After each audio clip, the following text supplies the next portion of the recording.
Hello guys, welcome back to my channel. ಇವತ್ತು ನಾಟಿ ಕೋಳಿ ಸಾರು ಹೇಗೆ ಮಾಡೋದು ಏನು ಅಂತ ನೋಡೋಣ ಬನ್ನಿ. ಅದಕ್ಕಿಂತ ಮುಂಚೆ ಯಾರೆಲ್ಲ ಇನ್ನೂ BBC ವ್ಲಾಗ್ಸ್ನ ಸಬ್ಸ್ಕ್ರೈಬ್ ಮಾಡ್ಕೊಂಡಿಲ್ಲ, ಸಬ್ಸ್ಕ್ರೈಬ್ ಮಾಡ್ಕೊಳ್ಳಿ. ಈಗ ನಾಟಿ ಕೋಳಿ ಸಾರಿಗೆ ಫಸ್ಟ್ ಮಸಾಲೆ ರುಬ್ಕೊಳ್ಳೋಣ. ಮಸಾಲೆಗೆ ಏನೇನು ಬೇಕು ಅಂತ ನೋಡೋಣ ಬನ್ನಿ. ಫಸ್ಟ್ ಇಲ್ಲಿ ಮಿಕ್ಸಿ ಜಾರ್ ತೊಗೊಂಡು ಅದಕ್ಕೆ ಸ್ವಲ್ಪ ಇಲ್ಲಿ ನಾನು ಗಸಗಸೆ ಹಾಕ್ಕೊಳ್ತಿದ್ದೀನಿ.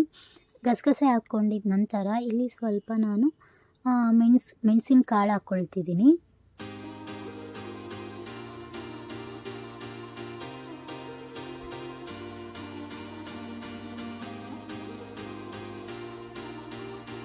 ಮೆಣಸಿನ ಕಾಳು ಆದಮೇಲೆ ಇಲ್ಲಿ ನಾನು ಅನಾನಸ್ ಮೊಗ್ಗು ತೊಗೊಂಡಿದ್ದೀನಿ. ಮತ್ತು ಇಲ್ಲಿ ಲವಂಗ, ಸ್ವಲ್ಪ ಚಕ್ಕೆ,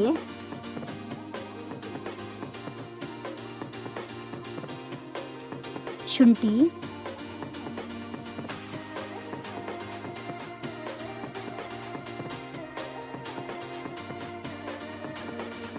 ಬೆಳ್ಳುಳ್ಳಿ,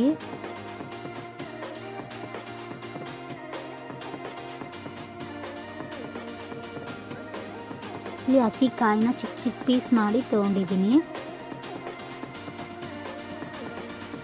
ಒಂದು ಸಣ್ಣದ ಈರುಳ್ಳಿ, ಒಂದು ಸಣ್ಣ ಟೊಮೊಟೊ ಎಲ್ಲ ತೊಗೊಂಡು ಸ್ವಲ್ಪ ನೀರು ಹಾಕಿ ಗ್ರೈಂಡ್ ಮಾಡ್ಕೊಳ್ಬೇಕು.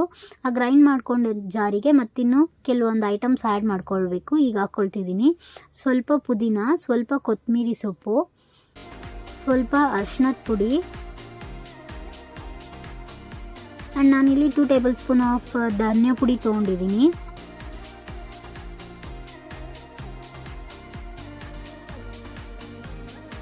ಒನ್ ಟೇಬಲ್ ಸ್ಪೂನ್ ಆಫ್ ಖಾರದ ಪುಡಿ ಎಲ್ಲ ಹಾಕ್ಕೊಂಡು ಸ್ವಲ್ಪ ನೀರು ಹಾಕಿ ಚೆನ್ನಾಗಿ ಗ್ರೈಂಡ್ ಮಾಡ್ಕೊಂಡು ಪೇಸ್ಟ್ ಮಾಡ್ಕೋಬೇಕು. ಪೇಸ್ಟ್ ಈಗ ರೆಡಿ ಆಗಿದೆ. ಈ ಥರ ಪೇಸ್ಟ್ ಬರಬೇಕು. ನೆಕ್ಸ್ಟ್ ಇದಕ್ಕೆ ಒಂದು ಪಾತ್ರೆ ಇಟ್ಟು ಎಣ್ಣೆ ಹಾಕ್ಕೊಳ್ಬೇಕು. ಸ್ವಲ್ಪ ಎಣ್ಣೆ ಹಾಕಿ ನೆಕ್ಸ್ಟ್ ಇಲ್ಲಿ ಒಂದು ಚಿಕ್ಕದು ಈರುಳ್ಳಿ ಕಟ್ ಮಾಡಿಕೊಂಡು ಆ ಈರುಳ್ಳಿ ಹಾಕಿ ಚೆನ್ನಾಗಿ ಈರುಳ್ಳಿ ಕೆಂಪಗಾಗೋವರೆಗೂ ಫ್ರೈ ಮಾಡ್ಕೊಳ್ಬೇಕು. ಕೆಂಪಗಾಗೋವರೆಗೂ ಫ್ರೈ ಮಾಡ್ಕೊಂಡಿದ ನಂತರ ಇಲ್ಲಿ ಚಿಕನ್ ಚೆನ್ನಾಗಿ ತೊಳೆದಿಟ್ಕೊಂಡಿರ್ತೀವಲ್ವ, ಅರಿಶಿನ ಹಾಕಿ ತೊಳ್ಕೊಳ್ಳಿ. ಅರಿಶಿನ ಹಾಕಿ ತೊಳ್ಕೊಂಡ್ರೆ ಕೆಲವೊಂದು ನಾನ್ ವೆಜ್ ತಿನ್ನುವಾಗ ಒಂಥರ ವಾಸನೆ ಬರುತ್ತಲ್ಲ, ಆ ಥರ ಏನೂ ಬರ್ದಿರಂಗಿರುತ್ತೆ. ನೀವು ಫಸ್ಟೇ ಅರಿಶಿನ ಹಾಕಿ ತೊಳ್ಕೊಂಡ್ರೆ ಚಿಕನ್ನ. ಇಲ್ಲೀಗ ನಾನು ತೊಳೆದಿಟ್ಕೊಂಡಿರೋ ಚಿಕನ್ನ ಹಾಕಿ ಮಿಕ್ಸ್ ಮಾಡ್ಕೊಳ್ತಿದ್ದೀನಿ ನಾಟಿ ಕೋಳಿನ. ಅದಕ್ಕೆ ಈಗ ಸ್ವಲ್ಪ ತೊಳೆಯುವಾಗೂ ಅರಿಶಿನ ಹಾಕಿ ತೊಳಿಬೇಕು, ಮತ್ತು ಈಗಲೂ ಅರಿಶಿನ ಆ್ಯಡ್ ಮಾಡಬೇಕು, ಮರಿಬೇಡಿ. ಅರಿಶಿನ ಹಾಕಿ ಸ್ವಲ್ಪ ಇಲ್ಲಿ ಕಲ್ಲುಪ್ಪು ಆ್ಯಡ್ ಮಾಡ್ಕೊಳ್ತಿದ್ದೀನಿ. ನಿಮಗೆ ಟೇಸ್ಟ್ ತಕ್ಕನಂಗೆ ನೋಡಿಕೊಂಡು ಸ್ವಲ್ಪ ಹಾಕ್ಕೊಳ್ಳಿ. ಉಪ್ಪನ್ನ ಹಾಕ್ಕೊಂಡು ಚೆನ್ನಾಗಿ ಮಿಕ್ಸ್ ಮಾಡ್ಕೊಳ್ಬೇಕು.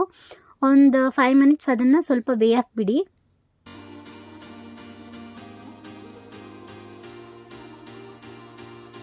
ಇಲ್ಲಿ ನಾಟಿ ಕೋಳಿ, ಮೊಟ್ಟೆ ಕೋಳಿ ತೊಗೊಂಡಿರೋದು ನಾವು. ನೋಡಿ, ಚಿಕ್ಕ ಚಿಕ್ಕ ಮೊಟ್ಟೆಗಳು ಕಾಣಿಸ್ತಿದೆ.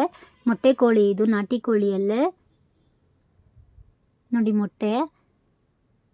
ಆ್ಯಂಡ್ ಆಗಲೇ ಇದು ಮಿಕ್ಸ್ ಮಾಡ್ಕೊಂಡ್ಮೇಲೆ ಆಗಲೇ ರುಬ್ಬಿ ಇಟ್ಕೊಂಡಿದ್ವಲ್ಲ ಮಸಾಲೆ, ಚಿಕನ್ ಮಸಾಲೆ, ಆ ಮಸಾಲೆನ ಈಗ ಹಾಕ್ಕೊಂಡು ಚೆನ್ನಾಗಿ ಮಿಕ್ಸ್ ಮಾಡ್ಕೊಳ್ಬೇಕು.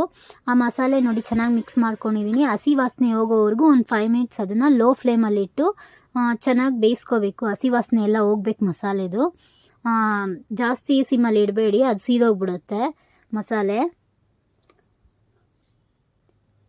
ನಾಟಿ ಕೋಳಿ ಮುದ್ದೆ ಜೊತೆ ತಿನ್ಬೋದು, ಚಪಾತಿ, ದೋಸೆ, ಇಡ್ಲಿ ಯಾವುದ್ರ ಜೊತೆ ಆದರೂ ಚೆನ್ನಾಗಿರುತ್ತೆ.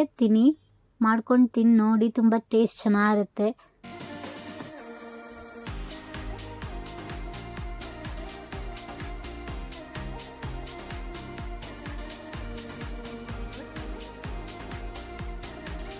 ಇದಕ್ಕೆ 5 ಮಿನಿಟ್ಸ್ ಆಗಿದೆ, ಈ ಥರ ಆಗಿದೆ. ಈಗ ಆಗಲೇ ಮಿಕ್ಸಿ ಜಾರಲ್ಲಿ ರುಬ್ಬಿಟ್ಟಿದ್ವಲ್ಲ, ಆ ಜಾರಿಗೆ ನೀರು ಹಾಕಿ ಮಸಾಲೆ ಎಲ್ಲ ಮಿಕ್ಸ್ ಮಾಡಿಬಿಟ್ಟು ಅದೇ ನೀರನ್ನ ಈಗ ಹಾಕ್ಕೊಂಡು ಚೆನ್ನಾಗಿ ಮಿಕ್ಸ್ ಮಾಡಿಕೊಳ್ಬೇಕು. ಮಿಕ್ಸ್ ಮಾಡಿ ಇದನ್ನು ಈಗ ನಾನಿಲ್ಲಿ ಕುಕ್ಕರಲ್ಲಿ ಇಟ್ಟಿರೋದು ಒಂದು 3 ವಿಷಲ್ಸ್ ಹಾಕ್ಸ್ಕೋಬೇಕು ಬೇಯೋಕ್ಕೆ.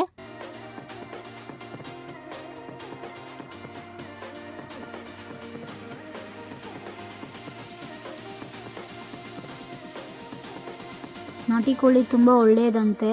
ಸೊ ನೀವು ಎಲ್ಲ ಮಾಡ್ಕೊಂಡು ತಿನ್ನಿ, ತುಂಬ ಟೇಸ್ಟ್ ಚೆನ್ನಾಗಿರುತ್ತೆ. ನಾನು ಇಲ್ಲಿ ಕುಕ್ಕರಲ್ಲಿ ಇಟ್ಟು ಲಿಡ್ ಕ್ಲೋಸ್ ಮಾಡಿದ್ದೀನಿ. 3 ವಿಷಲ್ಸ್ ಹಾಕ್ಕೋಬೇಕು. ಇದೀಗ ಆಗಿದೆ ನೋಡಿ, 3 ವಿಷಲ್ಸ್ ಹಾಕ್ಸಿದ್ದೀನಿ. ಈ ಥರ ಆಗಿದೆ, ತುಂಬ ಚೆನ್ನಾಗಿ ಬಂದಿದೆ, ಚೆನ್ನಾಗಿ ಕಾಣಿಸ್ತಿದೆ ಕೂಡ. ನೀವು ಎಲ್ಲರೂ ಟ್ರೈ ಮಾಡಿ ನೋಡಿ, ನಿಮಗೂ ಎಲ್ಲರಿಗೂ ಇಷ್ಟ ಆಗುತ್ತೆ.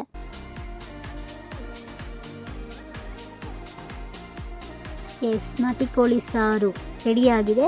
ನೀವು ಟ್ರೈ ಮಾಡಿ ನೋಡಿ, ಯಾರಿಗೆಲ್ಲ ಇಷ್ಟ ಆಗುತ್ತೆ ಅವರೆಲ್ಲ ಟ್ರೈ ಮಾಡಿದ್ಮೇಲೆ ನಾನು ಟ್ರೈ ಮಾಡಿದ್ದೆ ಅಂತ ಕಮೆಂಟ್ ಸೆಕ್ಷನಲ್ಲಿ ಹೇಳಿ. And thank you for watching. Bindushree ಚಾನಲ್ನ ಸಬ್ಸ್ಕ್ರೈಬ್ ಮಾಡೋದು ಮಾತ್ರ ಮರಿಬೇಡಿ. Have a good day, bye.